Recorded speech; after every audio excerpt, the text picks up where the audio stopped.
Good. Hello, everybody, and welcome to today's webinar focused on environmental risk management. Today's session is designed specifically for credit unions originating commercial real estate loans, and we're excited to have over 75 people registered from credit unions and CUSOs around the country.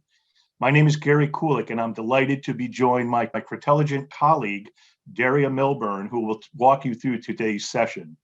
Daria Milburn has over 25 years of experience as an environmental assessment, remediation, and risk management professional.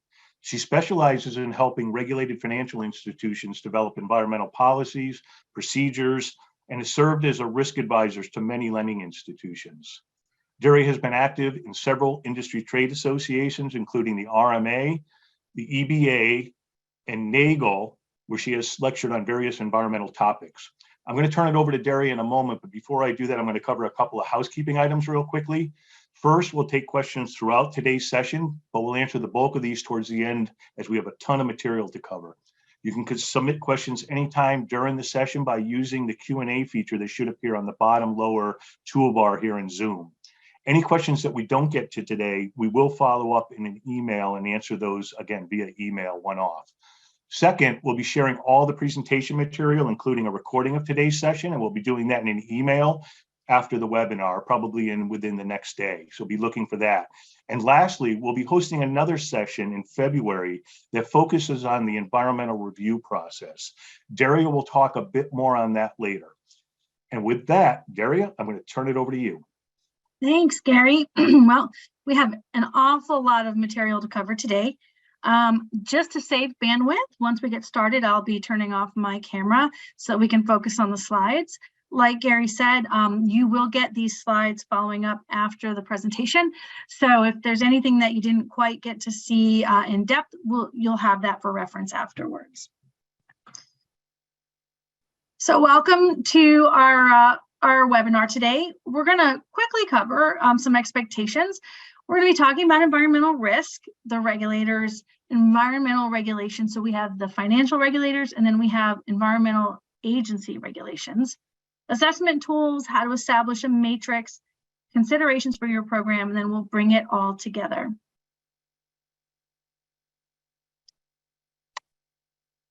So what is environmental risk? This is what's at the heart of today's presentation, and it can be distilled into these four main categories. We have our threat of contamination from the use, storage, handling, or disposal of chemicals at a property. Potential liability for known or potential contamination conditions. This can be legal liability, third-party claims, or regulatory liability for cleanup. Either way, if you have a regulatory liability, there is going to be a financial liability associated with any of those liabilities because you will be expected to take action, and at the very minimum, may have to engage counsel and consultants to back you up. So financial liability follows these liabilities for legal and regulatory requirements. Marketability, redevelopment, and resale challenges for a property. So if you have an impacted property and you foreclose, it may make it difficult for you to get market value for a property that has a hindrance. And so what you want to be sure of is understanding your risks before you finance so that you can accommodate for those on the front end rather than look at a loss if you have to take that property back. So how does environmental risk relate to lending? Well, we covered a bit about that, but it is something that is on the radar of the agencies responsible for oversight of lending. And so if we think about the FDIC, the OCC, NCUA, Federal Reserve, they all have issued guidelines that follow a certain prescriptive path for what they expect to see in programs addressing environmental risk. They cover, in general, aspects of each of these categories, and we're going to talk a bit about those as we move on. So this slide is for your reference so that you have it after the presentation. They are links to all of the agencies' guidelines on environmental programs, and then that way you can see for the content in the following slides how they compare, and you can get the full text versions of those published guidelines. Back when I was in banking, I prepared a comparison of the different regulators' guidelines and mapped out how they compared with each other.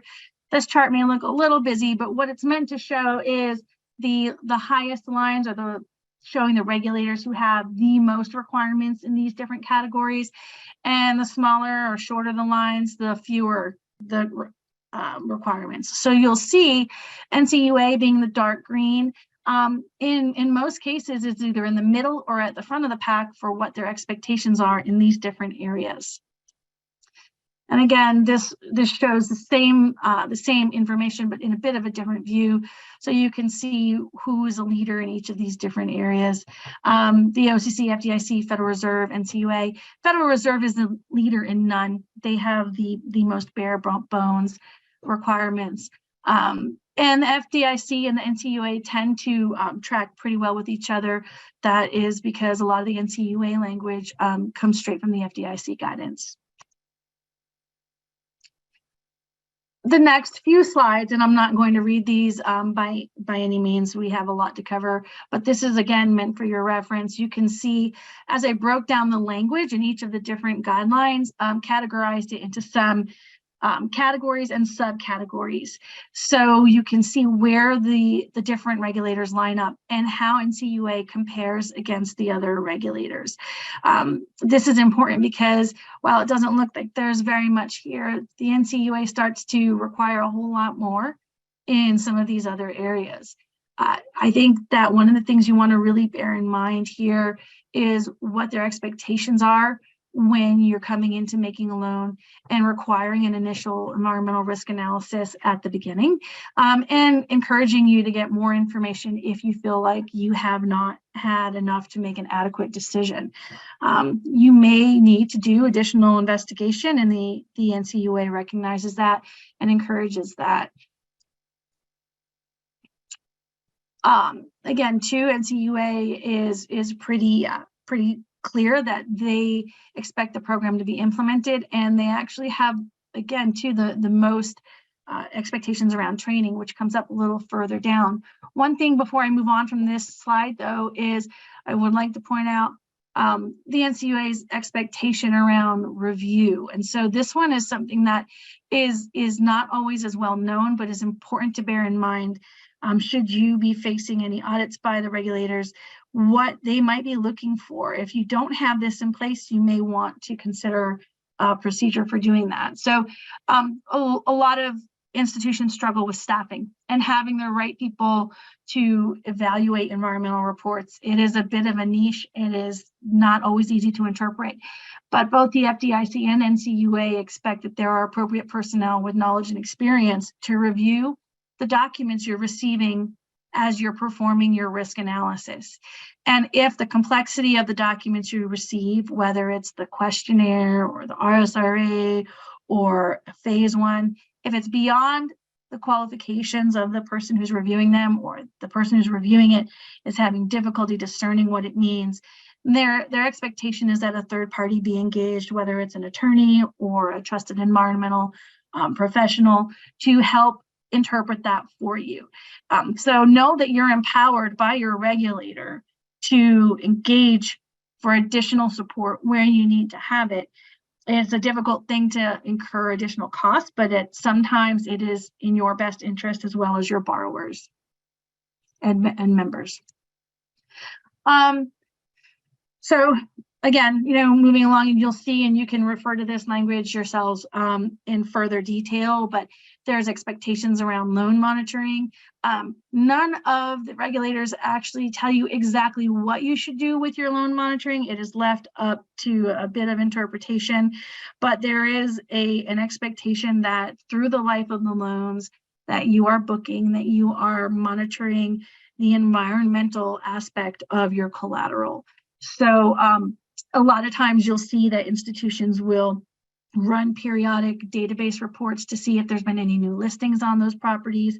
Here at CREtelligent, we actually have a portfolio monitoring tool that our clients can use, and they can choose the cadence at which they wish to monitor, and it will run database reports to look for differences run over run on those properties. So it can be done at any cadence. quarterly, annually, semi-annually, but you'll have to determine what is right for you. A lot of lenders have started to look at moving towards annual monitoring of their collateral so that they can document that they are keeping tabs on whether there's something they need to be aware of in future refinances or renewals of those transactions. Loan documentation is another one where NCUA has the most input and expectation, but the bottom line to documentation is that you should be documenting every decision that you've made, and you should be making sure that you have clear and simple directions on what needs to be done next. If you can't document your review process, it's difficult to replicate, and then that starts to result in potential red flags in an audit.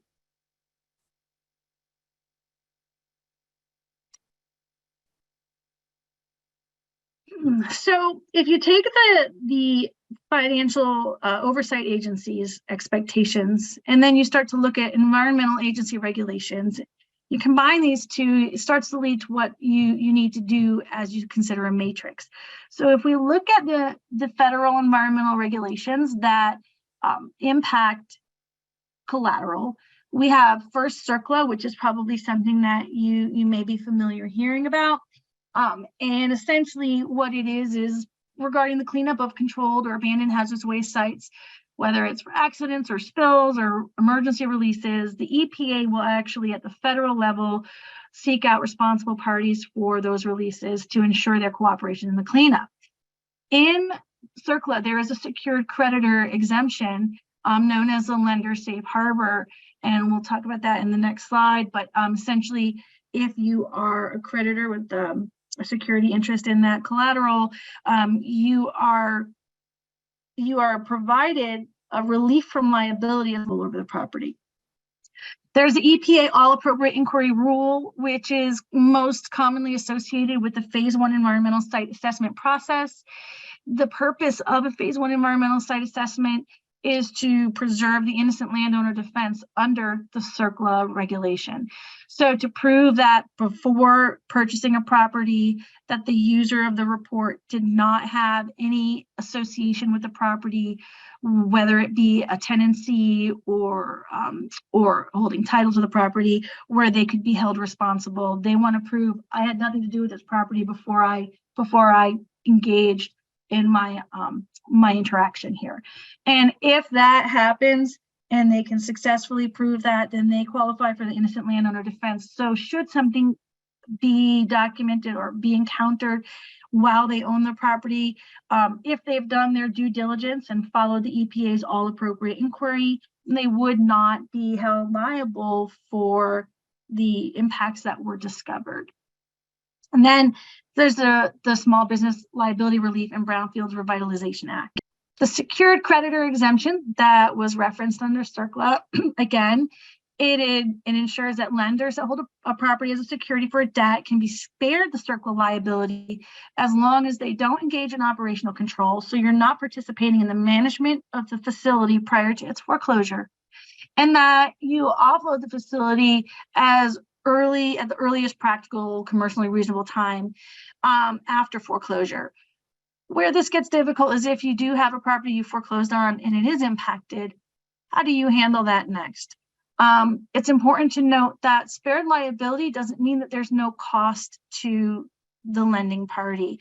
Regulatory agencies may require that actions be taken to prevent further exacerbation of a condition and to maintain safety levels at a property. So while you may not be responsible for causing an impact or for generating hazardous materials on site, you can be responsible for preventing an exacerbation of a condition or responsible ultimately for disposing of materials so that they don't remain on site that can result in an impact to the collateral property. So to engage with a knowledgeable consultant or an attorney to be sure that you're preserving your liability. Foreclosure is a bit different than origination because you are stepping into the chain of title. So it's very important to be sure that you're understanding the quality of that asset before you take title to it. So these are just some fun facts about the guidelines that were issued by each of these oversight agencies. NCUA issued theirs in 2008, and that predates the existing ASTM standard. It references all appropriate inquiry, but does not reference ASTM. And a quick side note about ASTM is that the ASTM standard for phase 1 environmental site assessments was recently updated in 2021 and stood in limbo for a bit while the EPA decided whether or not they would accept it as the qualifying procedures for all appropriate inquiry.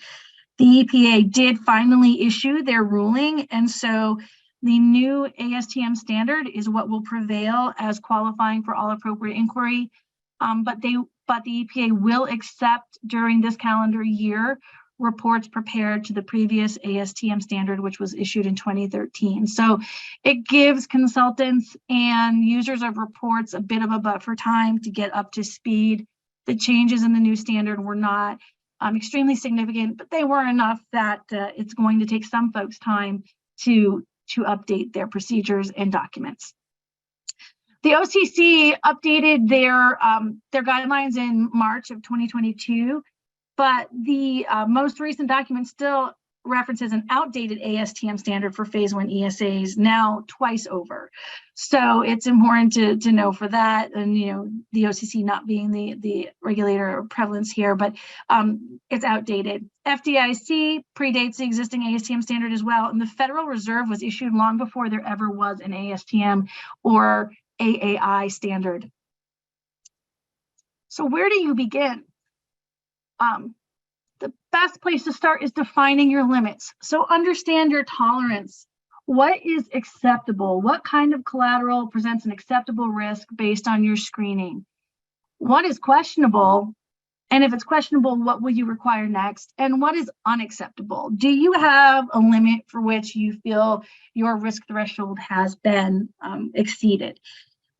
Every institution has a different risk tolerance.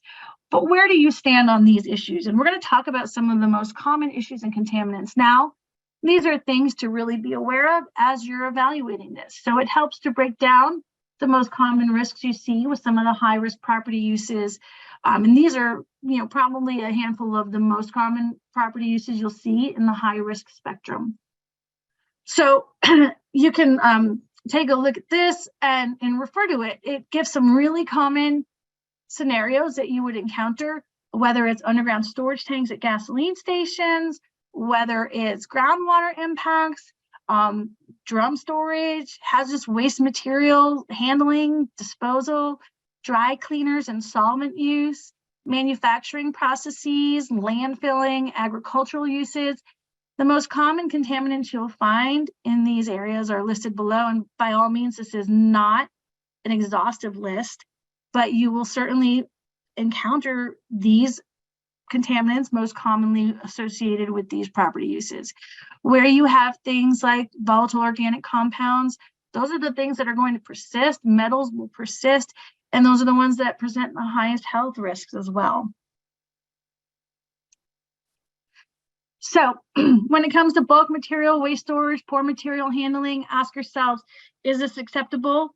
And what do you expect to see from your clients? Usually these result in compliance issues, regulatory compliance issues. And if that's a no-go for you from the start, that should be a red flag that if there's lack of compliance, there will be fines and fees from regulatory agencies that will impact your members, your borrowers' ability to repay the loan because their finances are going to be diverted into another place where they're to handle their out of compliance. Staining and poor housekeeping is not necessarily a compliance issue per se, but it can indicate that there is lack of compliance for handling. Septic systems, wells, and floor drains at high-risk properties, those all present a direct conduit straight to the subsurface that increases the risk of impact at a property. If you're looking at gas stations or properties with underground storage tanks, you want to be sure that you have proper tank documentation. Where do you stand? What will you ask for? It is pretty common practice with tank documentation to ask for evidence that the tank's integrity is intact and not leaking. Unresolved regulatory issues and compliance violations, and offsite migration and vapor risk. And this could be one of one of multiple things. Is your property affecting a property nearby? So is there contamination on your site that could impact an adjacent property? If that's the case, you could be looking at potential third-party liability. Or on the converse, is your property being impacted from contamination migrating from the nearby property? If you're being impacted, you could qualify for a downgradient property status. You could talk to the regulators and ask what would the likelihood be that your subject property is going to be responsible. But know that if there's an impact migrating onto your site, it will compromise the integrity of your property and could cause complications if you were to foreclose. Once you've identified your tolerance, your next step is to build a matrix. And there's so many factors that influence a matrix, and it's a word map here to kind of capture a lot of them. But in the end, it's important to know that what you've developed is clear and easily implemented.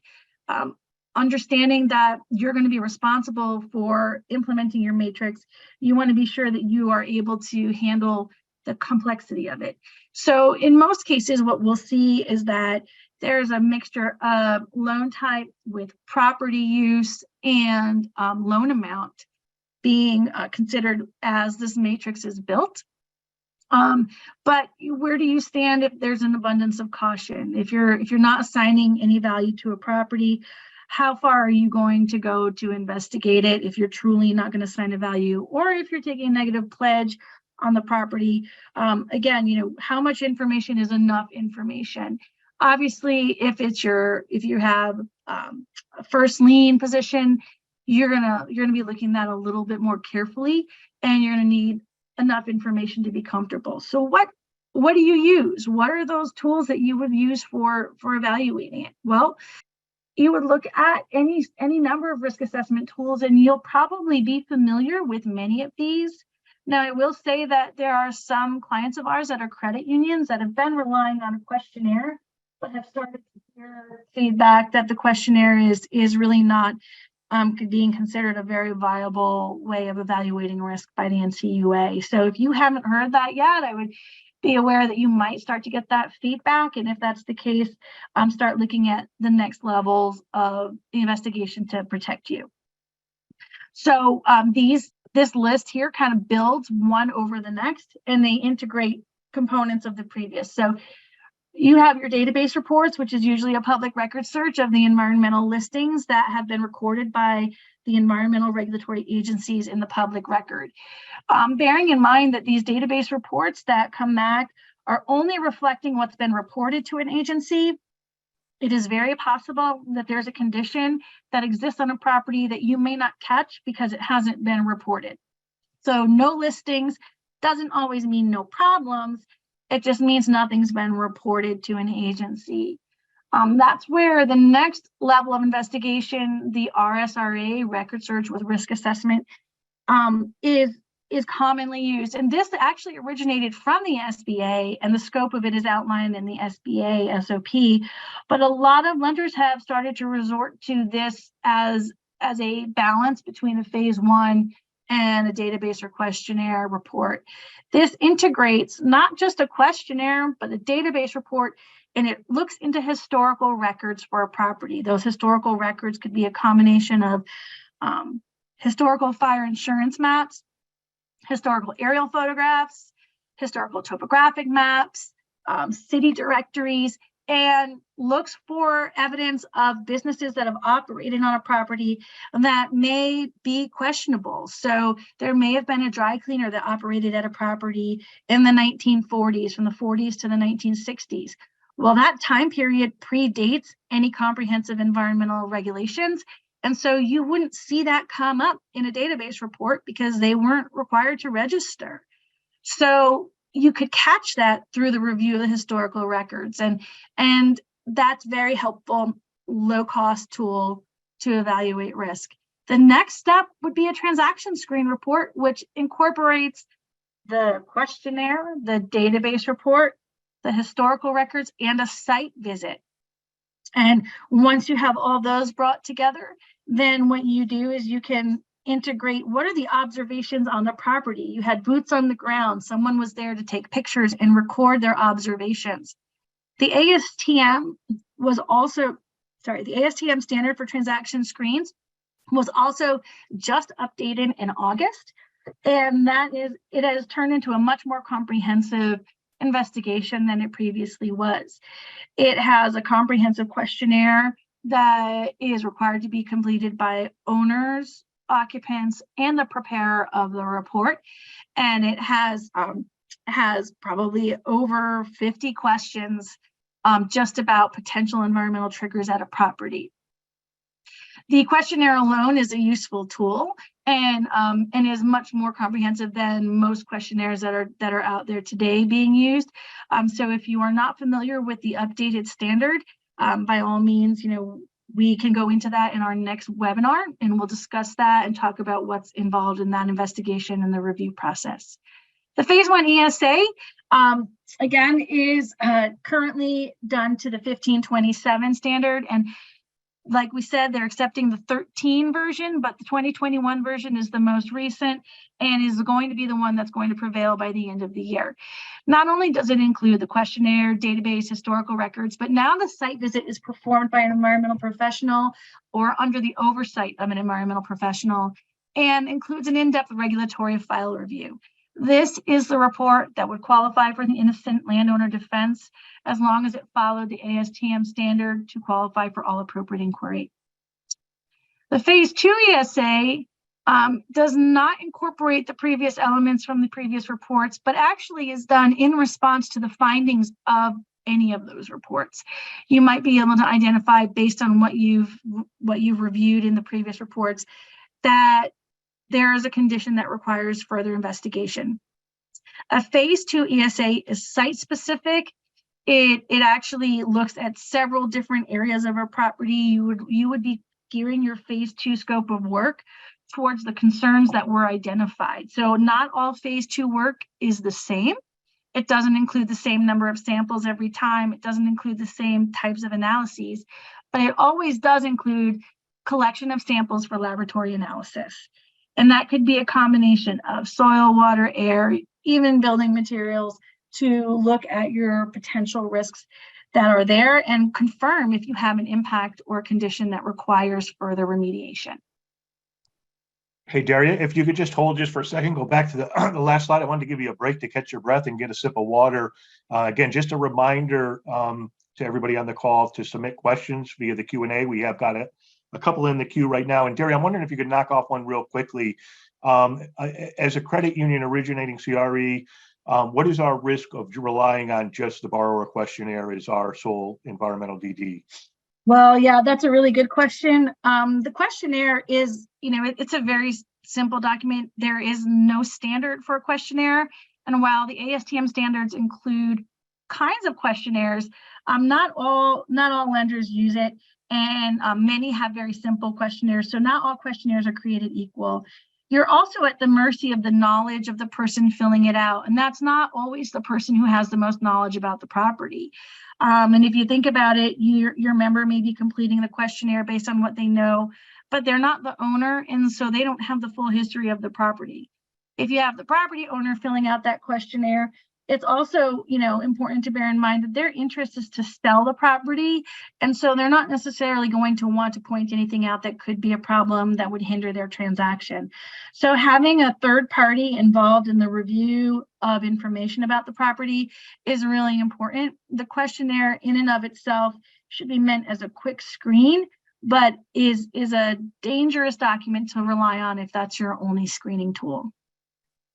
Great, thanks.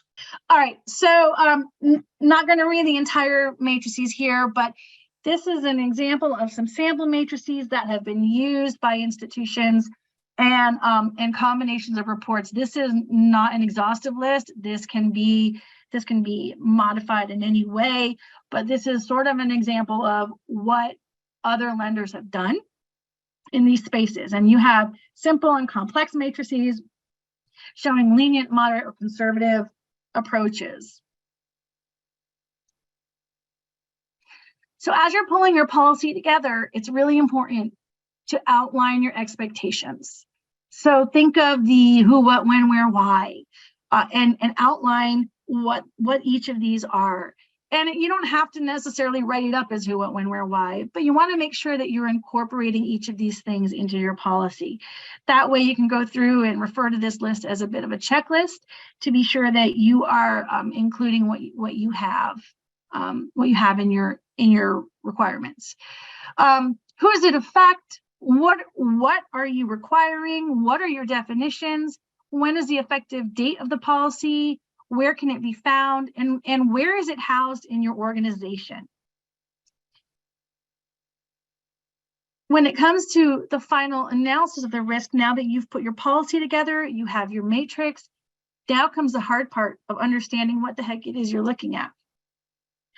So if you think about it as a pathway, you want to identify the correct tool to use and obtain reliable information so that you can identify threats to your collateral.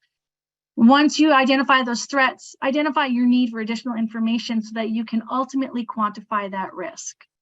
So I kind of put it into the was there a risk? And that's where you can use your RSRA, TSA, or phase 1. Is there a risk? You can use your database report, your RSRA, your TSA, or phase 1. And then incorporate your environmental review of this information to determine will there be a risk. A lot of times you won't know until you get these documents back and take a look at what they say. Once you determine that, your next question should be how much of a risk? So it incorporates all of those elements of what you've looked at. Is there, was there, will there, and how much? So, and how are we on time, Gary? I think we're getting about halfway through, and we're about halfway there. Okay, so some of the considerations you should have as you're looking at different types of documents. So if nothing else, you can keep these slides sort of as a reference to what you should be looking at if you are doing these reviews in-house. So from the questionnaire perspective, we talked a little bit about that. Who completed the questionnaire? Was it your banker? Or was it your loan officer? Was it the current owner? Was it a prospective purchaser? Are they the right person to answer those questions? Is it the tenant of the property? Were complete answers provided? Was anything just left blank? Did you have a yes, no? If you had a yes, did you get any further information or explanation with that yes? Do you get an adequate understanding of the past, present, and future property uses? Did you get follow-up documentation? If they said they have a previous phase 1, did they provide that to you along with the questionnaire? Did you look at photographs of the property and were they consistent with your answers? And are you missing any signatures or are there any unresolved red flags? If so, you should be considering what would be the next step to look at, what would be the most appropriate level of investigation. If you look at the record search with risk assessment, again, you want to look at your findings and make sure that they're supported by research.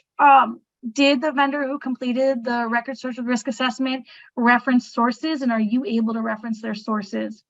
Were the conclusions supported by their findings? Are you able to reference support for those findings?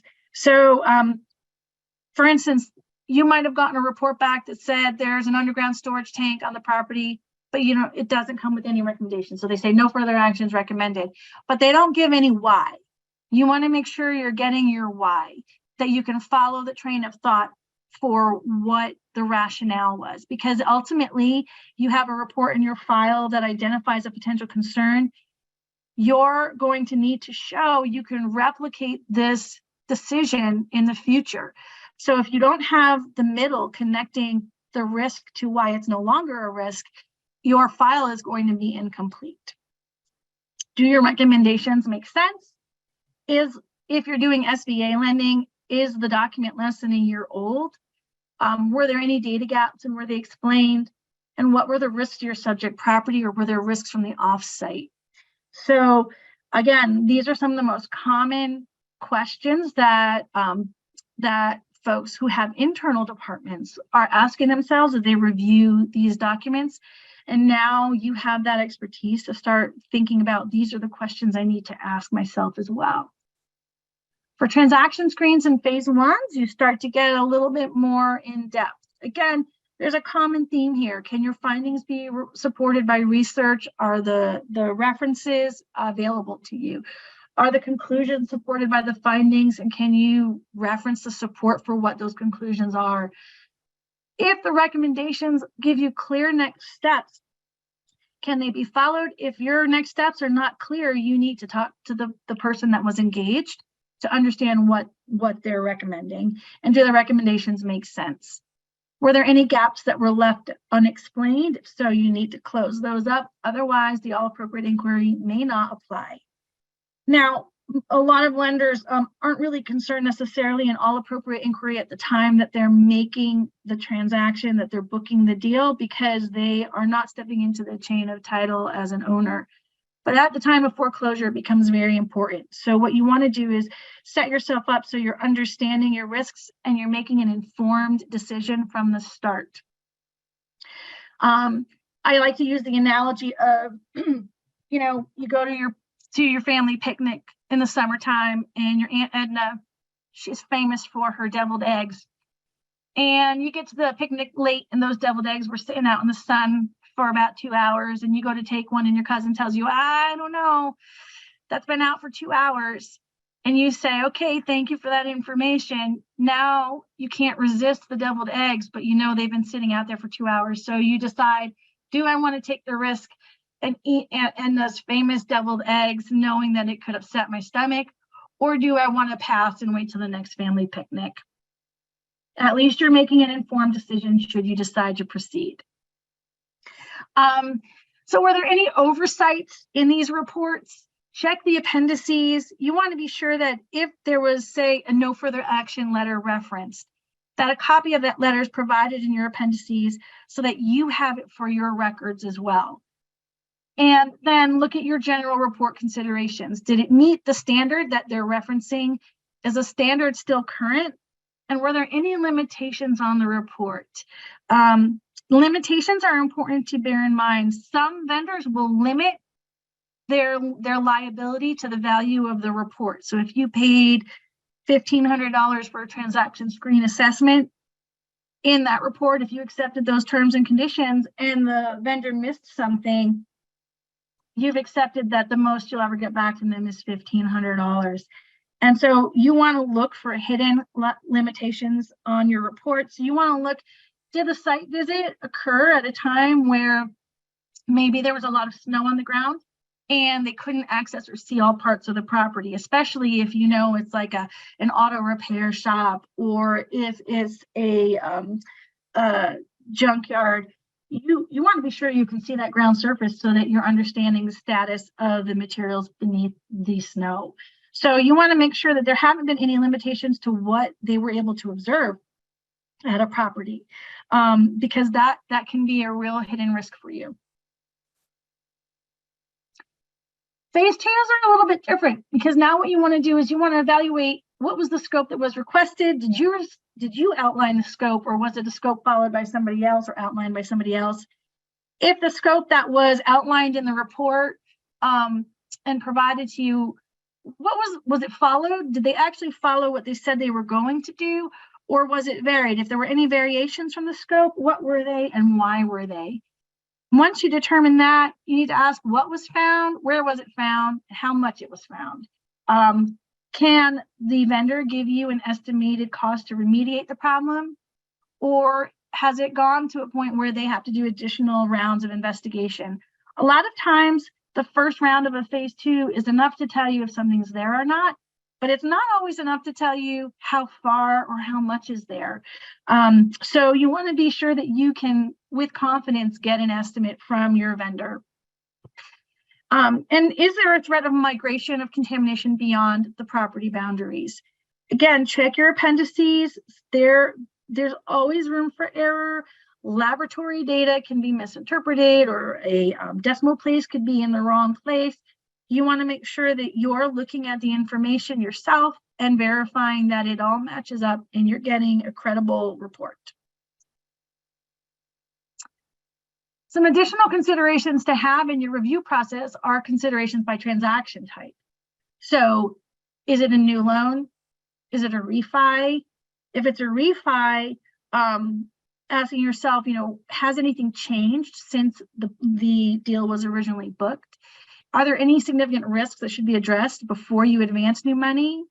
If it's a straight renewal and no new money is being advanced, but there's concerns at a property, it's a good time to have a conversation with the client that if new money is to be advanced in the future, that there would be expectations. If it's a construction loan and there's an issue, does the construction budget include a dedicated line item for addressing environmental concerns?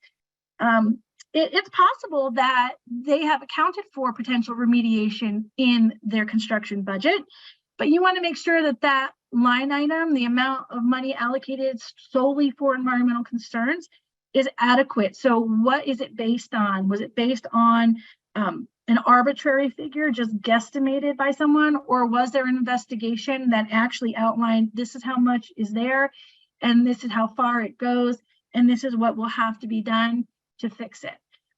The more data you have, the more confidence you can have in that figure.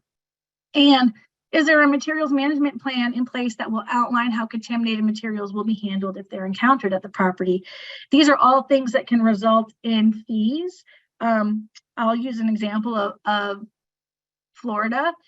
Not only could you have contamination in the soil, but there's a really shallow groundwater table in Florida. So it's possible that if you have impacts in the soil, you may have impacts in the groundwater.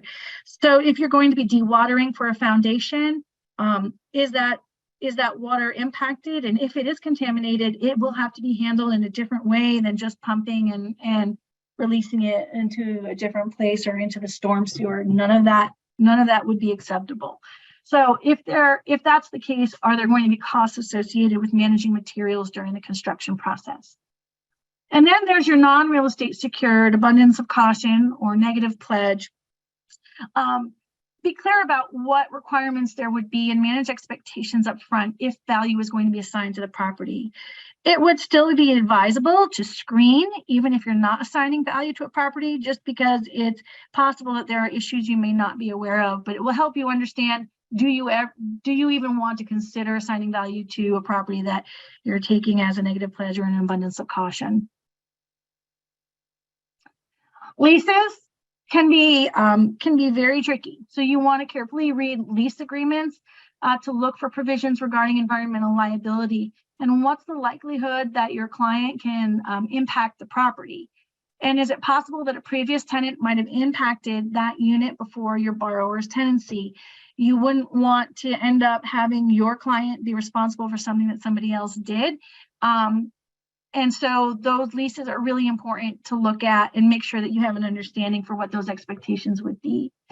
When you have SBA lending, looking at 7A versus 504, and while the SBA guidelines are 50-10 guidelines for environmental evaluation are the same, there are differences in requirements on what you're taking as collateral for 7A versus a 504.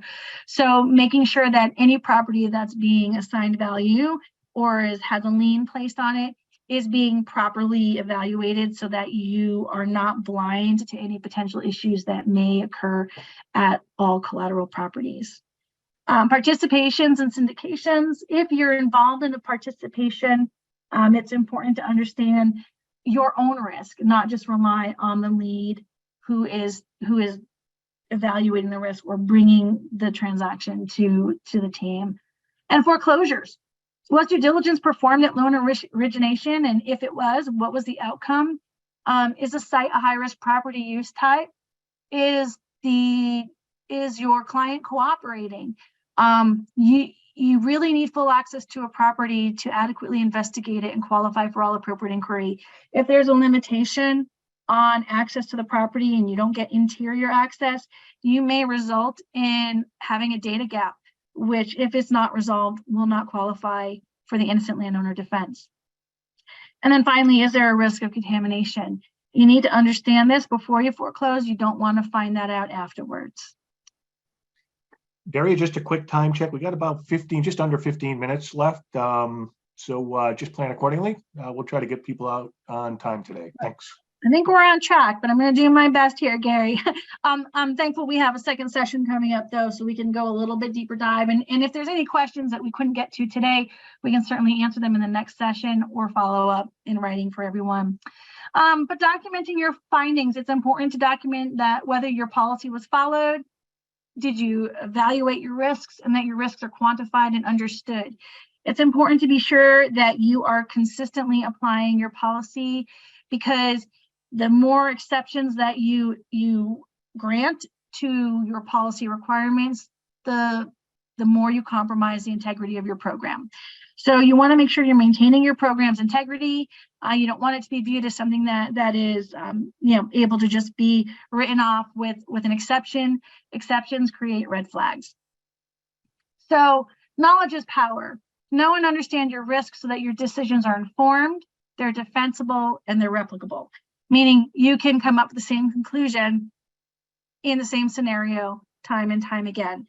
You want to be sure that you are consistently applying what you're requiring. When you document your findings, you want to be concise.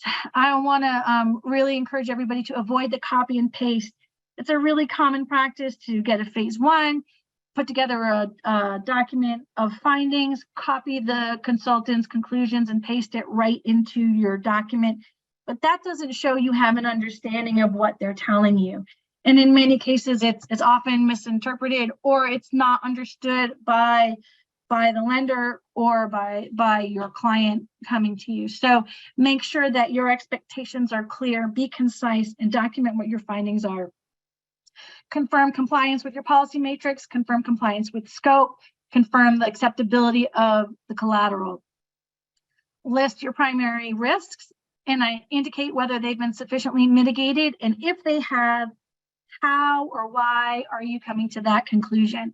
That's that middle piece that you want to make sure you understand. You can't just go from there's a problem to, but don't worry about it. You have to go, it's a problem, but don't worry about it because. And that because is really important. For risks that are unmitigated, indicate whether they've been sufficiently quantified. So if there's contamination that's identified at a property, has it been quantified? Are you confident that it is an impact that is limited only to soil, and it's going to require, that 3 drums of soil be removed from the property at a certain cost, and there will be nothing else left behind at the property? Or is it that it's impacted soil and groundwater, and you don't know exactly how far it goes? There's a very big difference there. And then, do you have any conditions precedent? So prior to closing, what steps are you going to require in order for that collateral to be acceptable? And if you are making any exceptions to your policy, identify your mitigating factors that offset that risk and cite the documentation you have that support it. And again, I would just say use exceptions with caution, because they can create red flags in audits. So a big question is, well, what the heck do you mean by mitigation? What do we do? Where do we even start? There are actually quite a number of tools for mitigation, and they all come down to being a credit decision. So you have to find what is right for your institution. A lot of times escrows are used, and it requires the seller to put a certain amount of money in escrow until you know an issue is resolved. I would be careful about if you set up an escrow agreement, what the terms of the release of the escrow are. You want to be sure that you are allowing yourself adequate cushion in the event that the issue is not fully resolved before you release the escrowed funds. What's the liquidity of your client? Do you want to put a lending cap on how much you're willing to lend? So maybe your standard loan to value is 85%. Maybe you want to say we're only going to limit it to 50%. That way we know the market value of the property is X, and we're not going to lend more than 50% of that, so that we have a cushion in the event there is an issue. Or your loan type. It could be that it's a renewal with no new money, in which case you already have the loan on your books. You're not taking additional exposure. Whatever it is on the financial perspective, make sure you document it. From a collateral perspective, you may want to look at, is there alternative collateral that the client can bring to you or supplement your collateral pool? If you do take alternative collateral, remember that should also be evaluated for its environmental integrity, because any property that you'll have a lien on is going to present a risk, and you want to be sure that you can recover your costs. Indemnification agreements. These are difficult. You want to really make sure that you're scrutinizing an indemnification agreement. You're going to look for things like financial strength of the indemnitor. It's nice to have an indemnification agreement, but if the indemnitor doesn't have good liquidity, then they may not be able to back any claim that they make of indemnification, in which case, if they can't follow through and satisfy their obligation to address a condition on a property, the next responsible party in line is the property owner. And if that's your client, then regardless of an indemnification agreement, they're the next viable, financially viable party. If that's not your client and you foreclose, that could be you. Are indemnification agreements transferable? So is it not only available to your client, but is it transferable to you as well? And does it provide protection from third-party claims? So if an adjoining property or a nearby property wants to sue for damages as a result of contamination from your subject property, does the indemnification provide protection from that? These are things to be really cautious of before you jump in and accept an indemnification agreement. No further action letters are really nice, but they are incident specific, and they are often issued with conditions of closure. Regulatory agencies like to just mark that the issue is closed and they can move on. The sooner they can close it, the less work there is on their plate. So that leads sometimes to allowing contamination to remain on site above regulatory standards, with requirements for monitoring in the future. So are there conditions based on that no further action letter, in which case it doesn't really mean no further action, it just means no further action right now. And then cleanup agreements. Do they have remedial action plans, and is there a budget? And is that budget backed by good data? Environmental insurance is another mitigating factor that is often used, but you want to be sure that you're looking at the policy type. As a mortgagee, it is more beneficial to you if you're a secured creditor to be listed as a mortgagee than an additional insured. Being a mortgagee allows you to make a claim on the insurance policy without taking title to the property, whereas if you're listed as additional insured, you will likely have to take title before you can make a claim. Is the insurance policy transferable to you as a lender? Is the insurance policy being maintained? You may need to be sure to escrow the premium for the life of the loan so that you can ensure that the premium will be paid and will be paid on time, so that you don't let the insurance lapse and then there's no coverage. Additionally, the duration of these policies are fairly short, so 5 years or less. So you want to be sure that you're aware of that renewal term and make sure that you're escrowing an adequate amount of money for the number of policy renewals that would be required over the life of that transaction.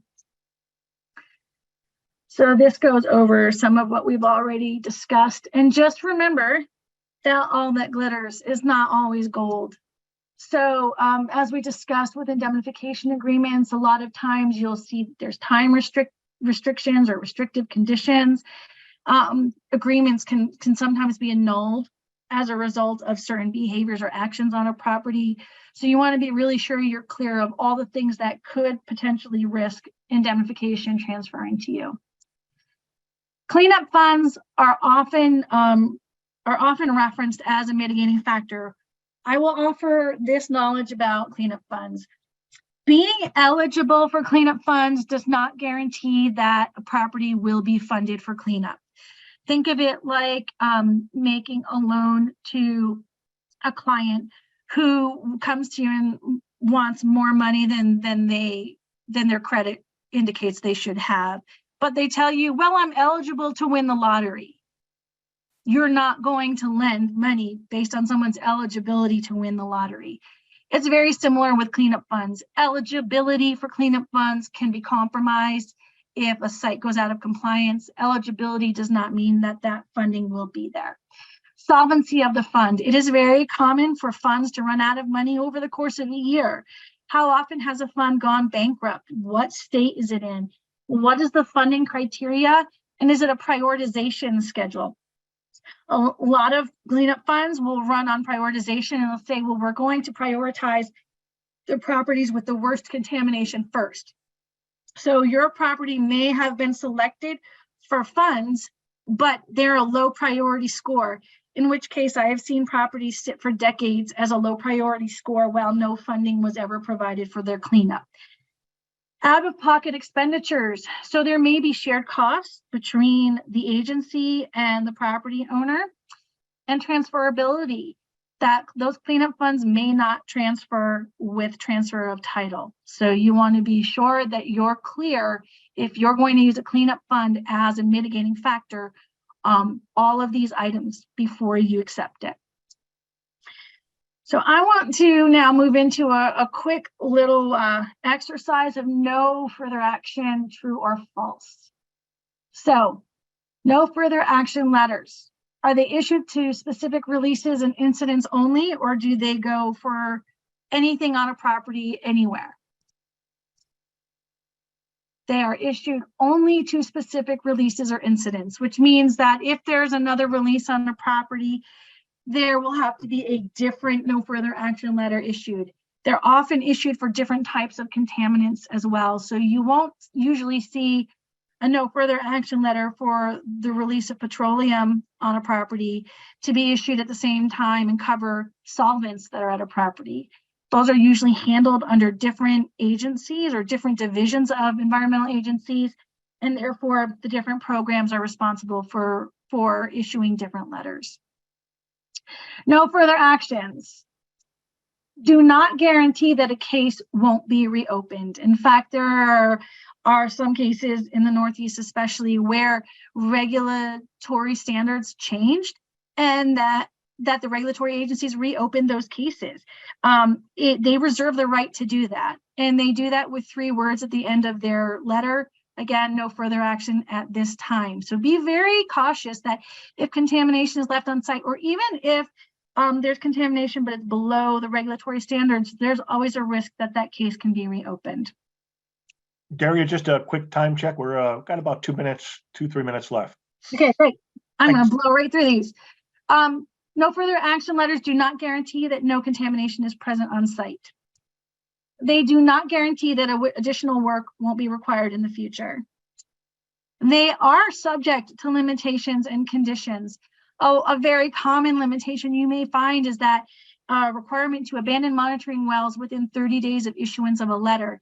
If monitoring wells have not been abandoned and they're still present on the site and they haven't been abandoned 5 years later, that no further action letter may actually be nullified and may require additional sampling or remedial action in order for it to be valid. And they do not endure changes in property use. So where did we go? So if a property is changing use and it's going to be a daycare after being a dry cleaner, there may be a different standard that has to be applied to that property before it can be redeveloped. So just know that they're not foolproof. So bringing it all together, your final program considerations. Regulators look for adherence to and consistency in your policy implementation. They're looking for you to develop a regular monitoring plan to review your policy effectiveness and document your rationale for all decisions. Then there are vendor management, and while the NCUA does not indicate in their environmental guidelines their vendor management procedures, your institution itself may have vendor guidelines. So these are the most common vendor management documents that are requested in maintaining lists of vendors. And then line of business training. So NCUA is pretty clear that they expect training to be employed for making sure that your lines of business understand your policy, making sure that your staff are trained, making sure they're trained in the policy expectations, and making sure that you have some level of subject matter training as well so that they can have informed conversations with your clients and manage expectations from the start. I'm going to just tell you that if you're having difficulty understanding where you can go, we can help you. We are a full service real estate due diligence firm. We have our Radius platform, which is available online where you can place orders. And we are happy to take any questions that you may have. If you're looking for guidance or a partnership, please feel free to reach out. We can help you from early insights all the way through your due diligence and your monitoring. And there, Gary, is where I will leave it. Perfect, Daria. And we do have about a half dozen questions. Unfortunately, we're past the hour and trying to be respectful of everybody's time. We're going to cut it short. We will be following up with those questions and answers to them via email, so be looking for that. And again, thank you, Daria, for a very informative 60 minutes, actually 61 minutes, and sharing your knowledge and insights. The material you presented truly can help in developing and implementing an effective environmental risk policy. And so the material was absolutely present. Along those lines, we will be sending today's presentation material, including a recording, the PowerPoint, and again, the follow-up answers to those questions in an email in the next few days. So be looking for that. Also be watching for our February session, where we'll dive in a little bit deeper on environmental risk review. And with that, I'm going to go ahead and move to close. Thank you very much and have a great day.